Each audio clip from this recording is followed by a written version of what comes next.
jelema anu maut boga hutang di jero kuburna teu daekeun ngomong. Sakali deui di jelema boga hutang paeh di jero kuburna moal daekeun ngomong tak bae. Sedengkeun ieu kapan nu dihareup hutang kabeh. Ieu baroga hutang banget hutang kabeh deui. Kredit teh hutang ngaranna teh bisa dilempeng-lempeng. Siapa yang gedena? Caranya mah kaum muslimin wal muslimat rahimakumullah. Kanjeng Nabi nuju ngadeg aya mayit liwat. Saya tak anu kumaha boga utang apaan teu? Boga sok salatkeun bae ka ulah moal nyalatkeun. Ya Allah ya Rabb.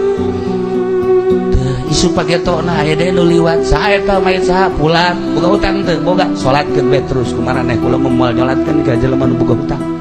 Ya Allah ya Rabb.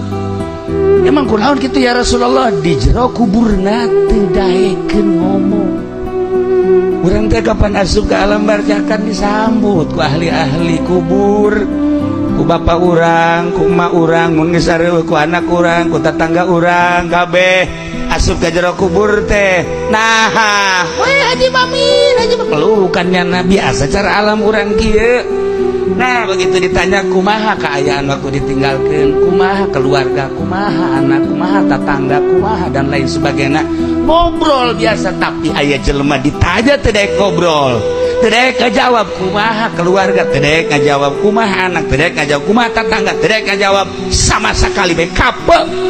Barang ditanya horenganan ieu jelema nu maotna teh boga hutang kreditan can geus kadenge ku jeuli sia kadenge blon sia mah ngeri terus bae kiaina di ngeri di tarolol.